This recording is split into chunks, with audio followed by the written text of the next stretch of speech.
is getting or could get worse with the rise of AI technology, deepfakes. Like, it's so easy now to doctor or fake a profile image, because you work in this space, in the AI space now too, right? So it's like, is that even more of a threat? I think it's really, really scary to see the amounts of, it can look a lot more credible than what they're doing today. For example, what I'm very upset about, though, is this is for the social media companies that are still having these adverts with then Elon Musk can clearly see that it's a deep fake, or maybe just an overlay where he's saying, I have a WhatsApp group. And even TikTok, I saw one now where, you know, these big famous investors are saying, I have a WhatsApp group where I gather people to discuss investments advice. I was looking at one of them, I was looking at the mouth, and you can see that they're repeating the video. Like, it's just really, it's not super bad, but if you know what to look out for.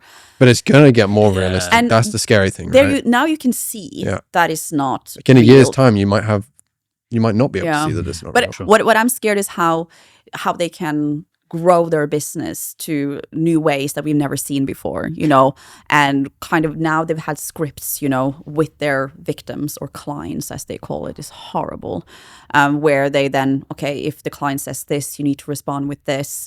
Some of them maybe forget of who they talk to and will make a mistake. With AI now, they remember. You know, they can remember the conversations from way back with the victim. Their English can be perfect. That is where I feel like I think they can run even deeper into the immersiveness of the relationship.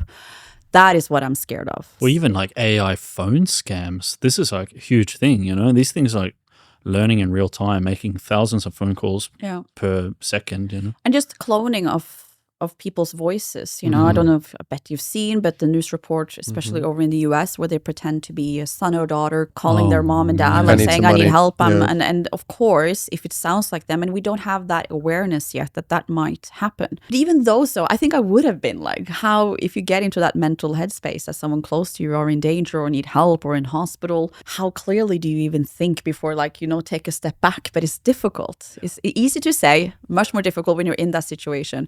But what I really want to highlight is that I think that we are, you know, catastrophizing a lot more than we should about it. I think that if we can, you know, create AIs for criminal activities, we have to be able to create them to detect it and help us. So that is the company I've started at, because for me, the one question I've had from a lot of banking employees when I do my talks, like social engineered, is that we don't want to admit that we're being scammed or someone that we trust isn't who they say they are. So we are just, no. Even me, when Amex blocked my card, I sent in a complaint email to them. Like, why are you saying that I'm not, like, if you know me, we are properly deluded. And for me, a human being can have a set amount of patience and expertise, you know, because they do, how many phone calls do they do in one day? And when you're that manipulated and coerced, you will lie, you will behave in ways, you will be angry. And how will they handle that if they really believe someone is being defrauded? So if we can create an expert, an AI agent that can either sit beside them, that's how I see at the start now, that can maybe listen into the conversation with them and give them a bit of advice on how to handle it, what kind of questions to ask. Because you can't say to someone you're being scammed. Because that, of course, no. I'm not stupid, you know, I'm not being scammed. It's my boyfriend, it's my girlfriend. Why would I do that? So I really believe in, if you can create someone that's an expert in human vulnerabilities, can understand, you know, the different tactics, can understand, you know, the background of the person. I really truly believe that at least it's much better than what we have today, which is nothing, to be fair. Not like that. I bet that they have some processes, they have some questions they should ask, but it's very difficult to talk to us. And we know that companies are getting better at both identity theft, account takeover. They will need to use humans to get their way.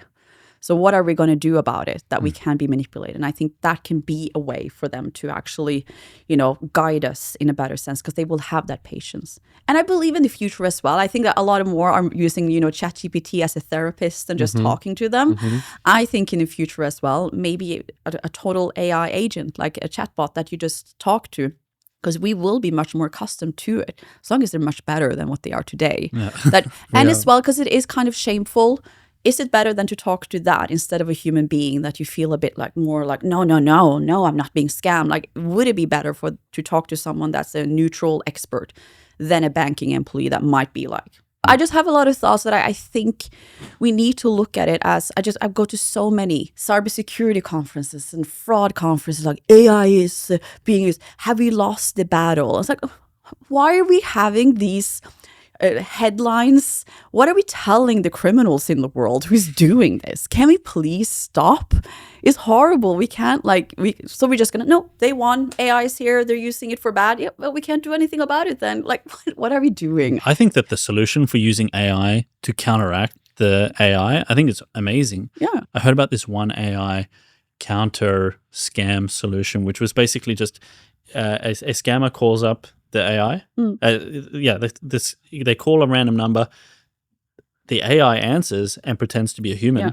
And they're like trying to stooge this person. And all the AI is doing is just dragging the conversation out. And another thing that they get through by doing that, a lot of evidence and a lot of about new tactics. Data. I love it. It's like a honeypot. I love it because for me, a lot of the evidence is in the chats that you're having. Like my chat with Simon shows so many different, what people around him that he was using, the tactics he was using. But a lot of, victims are very, either they delete it, and I'm like, why did you delete evidence? But it's like they delete it, never delete any conversation you've had with the criminal. Well, because of shame, right? I would guess, and embarrassment. You don't want to revisit these things. Yeah. But that is another thing that because if you then have that conversation with the fraudster, it will give you accounts, names of others that can be used as money mules, and all of that can be then sent to the bank, that they were mentioning.